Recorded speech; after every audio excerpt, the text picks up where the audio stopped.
አሜሪካ ከወዳጇ ሀገር እስራኤል ጋር በመሆን ከኢራን ጋር የምታደርገው ጦርነት ከባህር ሰላጤው ሀገራት ባለፈ ወደ ሌሎች ሀገራት እንዲዛመት እያደረገው ሲሆን እንደ ኡጋንዳ ያሉ የአፍሪካ ሀገራት በኢራን ጥቃት ከተፈጸመባቸው ምላሽ እንደሚሰጡ የማስጠንቀቂያ መልእክት እንዲያስተላልፉ አድርጓቸዋል። በኢራን ላይ ብርቱ ጥቃት እንደሚፈጽሙ ሲያስታውቁ የነበሩት ዶናልድ ጄ ትራምፕ ከቴህራን ጋር ድርድር እያደረጉ መሆናቸውን ገልጸዋል። ፕሬዚዳንቱ በውጭ ሀገራት ላይ የሚያራምዱት ፖሊሲ ስልጣን ከመያዛቸው አስቀድሞ ወደ ፖለቲካ ፓርቲም ከመቀላቀላቸው በፊት ከተናገሯቸው ንግግሮች ጋር መገጣጠሙ በእርግጥም ሰውየው በውጭ ሀገራቶች ላይ የሚያራምዱት ፖለቲካዊ እርምጃ ትናንት የመጣ አሊያም ደግሞ በአማካሪዎቻቸው አማካኝነት ብቅ ያለ መሆኑን እያሳየ ይገኛል። በመጀመሪያው የስልጣን ዘመናቸው በቬንዙዌላና ኒኮላስ ማዱሮ ላይ ጥርሳቸውን ነክሰው የነበሩት በሁለተኛው የስልጣን ዘመናቸው ፕሬዚዳንቱን ከቤተ መንግስታቸው አንቀው ያስወጡት ትራምፕ የጊዜ ጉዳይ ነው እንጂ ግሪንላንድን ከመጠቅለል በኩባ ላይም ወታደራዊ እርምጃ ከመውሰድ የሚያስቆማቸው እንደሌለ የቬንዙዌላና ኢራን ጥቃት ምልክት አሳይቷል።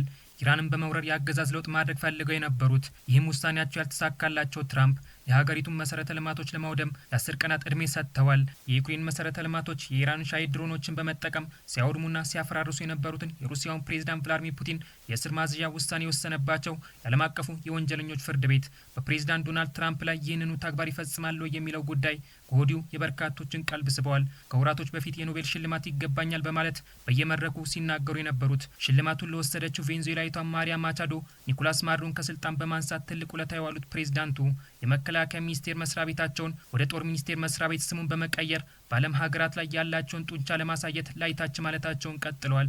በጠቅላይ ሚኒስትር ቤንያሚን ኔታንያሁ ግፊት ከኢራን ጋር ጦርነት ውስጥ የገቡት ትራምፕ ሀገራቸው አሜሪካ በጦርነቱ ላይ በቀን ከ700 ሚሊዮን ዶላር በላይ ወጪ እንድታወጣ አድርገው የሆርሙዝ ወሽመጥ እንዲዘጋ ሰበብ ሆነዋል። የዓለምን ኢኮኖሚ በማርቀቅ ረገድ ትልቁን ድርሻ እየተወጣ ያለው የነዳጅ እጥረት ፕሬዝዳንቱን ጫና ውስጥ ሲከታቸው ለቭላድሚር ፑቲን ትልቅ ትርፍ ማስገኘት ጀምሯል። በአሜሪካና አውሮፓ ሀገራቶች ማዕቀብ ተጥሎባቸው የነበሩት በኢራን እስራኤልና አሜሪካ ጦርነት እንደ ሬሳ ሳጥን ሻጭ ገበያቸው የደራላቸው የሩሲያው ፕሬዝዳንት ቭላድሚር ፑቲን በነዳጅ ዋጋ መናር ምክንያት የሚገኘውን ትርፍ የሀገሪቱ ዜጎች በጥንቃቄ እንዲይዙትና እንዳያባክኑት መልእክታቸውን አስተላልፈዋል። የነዳጅ ዋጋን በወታደራዊ እርምጃ በፕሮፓጋንዳም ዝቅ ማድረግ የፈለጉት ሀገራቸው አሜሪካ ከኢራን ጋር ስምምነት እንዳደረገች በመግለጽ ያሰቡትን የነዳጅ ዋጋ ቅናሽ ለተወሰኑ ቀናት የተመለከቱት ትራምፕ በትናንትናው ዕለትም አዲስ የተለመደውን ስትራቴጂያቸውን ሲያስመለክቱ ታይተዋል። ከእስራኤል ጋር በመሆን መሪዋን አያቶላ ሀሚኒን የገደሉት ጀነራሎቿንም ወደ መቃብር የሸኙት ትራምፕ ያቺ ትልቁን መሪዋን ያጣችውን ሀገር ኢራን ስጦታ እንደሰጠቻቸው አስታውቀዋል።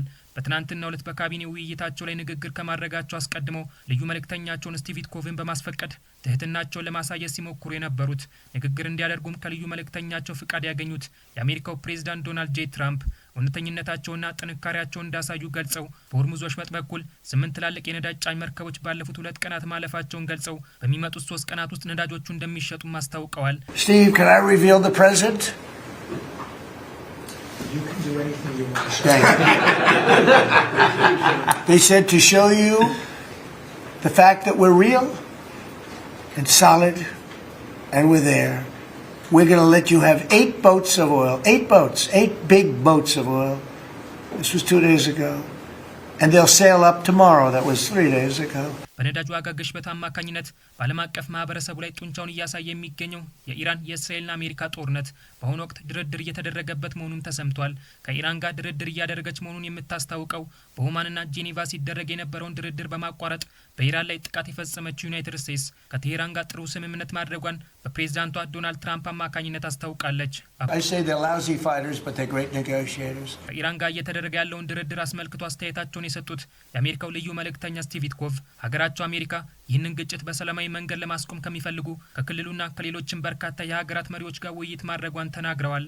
We have strong signs that this is a possibility, and if a deal happens, it will be great for the country of Iran, for the entire region and the world at large. ራሷን ሰላም በቅጡ ማስጠበቅ ተስኗት ከሊባኖሱ ታጣቂ ቡድን ታሊባን ጋር ጦርነት እያደረገችው ባለው ፓኪስታን በኩል 15 ነጥብ የያዘ የተኩስ አቁም ስምምነት ለኢራን ያቀረበችው አሜሪካ ያቀረበችው መስፈርት በኢራን ውድቅ መደረጉና ሀገሪቱ የራሷን ቅድመ ሁኔታ በዝርዝር ማቅረቧ የኢራን መገናኛ ብዙሃኖች ዘግበዋል። I can report to you today that we have, along with your foreign policy team, presented a 15-point action list that forms the framework for a peace deal. This has been circulated through the Pakistani government, acting as the mediator. በሀገራቶቹ መካከል የተደረገ ስላለው ድርድር በግልጽ ማሳወቅ ያልፈለጉት ስቲቭ ዊትኮፍ በድርድሩ ላይ የሚከናወኑ ጉዳዮች ሚስጥራቸው እንዲጠበቅና በመገናኛ ብዙሃኖች እንዲሰራጭ የአሜሪካው ፕሬዝዳንት ዶናልድ ትራምፕ አለመፈለጋቸውን ተናግረዋል። መዘዙ ለበርካታ ሀገራት የተረፈው የሀገራቱ ጦርነት ወደ ኡጋንዳም ደርሷል። የኡጋንዳው የጦር አዛዥ የዩሪ ሙሴቬኒ ልጅ የሆኑት ጄኔራል ሙሁዚ በመካከለኛው ምስራቅ ያለው ጦርነት እንዲቆም ሀገራቸው እንደምትፈልግ ገልጸው ነገር ግን እስራኤል በጦርነቱ የምትሸነፍ ከሆነ ከሀገሪቱ ጎን እንደሚቆሙ በኤክስ ገጻቸው ላይ አስታውቀዋል። ሀገሪቱ ከዚህ ባለፈ በ1976 በኦፕሬሽን ኢንቴብል ህይወታቸው ላለፉት ለጠቅላይ ሚኒስትር ቤንያሚን ኔታንያሁ ወንድም ዮናታን ኔታንያሁን የሚገልጽ ሐውልት በምድሯ ላይ ለማስቀመጥ ውሳኔ ማስተላለፏን አናዶል ዘግቧል። አፍሪካዊቷን ሀገር ዩጋንዳን ለማሳተፍ የተዘጋጀው በነገው ዕለት ድፍን አንድ ወሩን የሚሞላው የእስራኤል አሜሪካና ኢራን ጦርነት የሚያቆመው ጠፍቶ የኢራንን ጀነራሎችን ለሞት አሳልፎ መስጠቱን ቀጥሏል። ከሰሞኑ በእስራኤል ጥቃት ምክንያት ህይወታቸው ያለፈው የኢራኑ የባህር ኃይል አዛዥ አሊ ሬዛ የእሳቸው መሞት ቀጠናውን የበለጠ ደህንነቱ የተጠበቀ እንዲሆን ያደርገዋል በማለት የአሜሪካ ማዕከላዊ እዝ አስታውቋል። በዓለም አቀፍ የነዳጅ ገበያ ላይ አሉታዊ ተጽዕኖን እያሳደረ ያለውን የሆርሙዝ ወሽመጥን መቆጣጠር የሚፈልጉት በኢራን ካርግ ደሴት ላይ እና በመሰረታዊ አገልግሎት ሰጪ ተቋማት ላይ ጥቃት ለመፈጸም የ10 ቀን ዕድሜ ብቻ የሰጡት ትራምፕ ይህንን ተግባራቸውን እንደሚፈጽሙ ከዚህ ቀደም በሰጡት ቃል መናገራቸውን ፎክስ ኒውስ ዘግቧል። በፈረንጆቹ አቆጣጠር 1988 ዘ ኦፍ ዘ ዲል ኢን ዘ ዩናይትድ ኪንግደም የተሰኘው መጽሐፋቸውን ባስተዋወቁበት መድረክ ላይ በሆርሙዝ ወሽመጥ በሚያልፉ የአሜሪካ መርከቦች ላይ ኢራን ጥቃት የምትፈጽም ከሆነ የካርግ ደሴት እንደሚቆጣጠሩ መናገራቸውም አይዘነጋም። In a 1988 interview, Trump said this, "One bullet shot at one of our men or ships and I would do a number on Karg Island and go in and take it." በኢራን ላይ አሜሪካና እስራኤል የሚፈጽሙትን ጥቃት እንዳያቆሙ ፍላጎት አላቸው የሚባሉት እንደ ሳውዲ አረቢያው አልጋ ወራሽ መሐመድ ቢን ሰልማን የመሰሉ መሪዎችም ወታደራዊ ጥቃቱ እንዲበረታ ለሀገራቶቹ መልእክት እየላኩ ነው የሚባሉት መሪዎች የፕሬዝዳንቱ በትር ወደፊት በእነሱ ላይ ማረፉን የሚያሳይ ንግግርም ከዓመታት በፊት በፕሬዝዳንቱ አፍ ሲወጣ ታይቷል።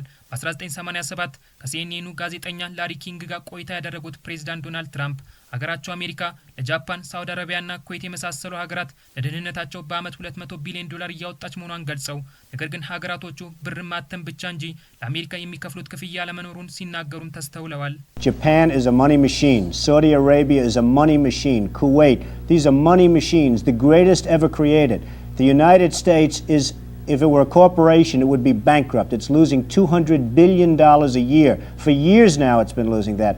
What right do we have to go out and defend? Why aren't these countries, these wealthy money machines, paying us for the defense of their freedom and their nations?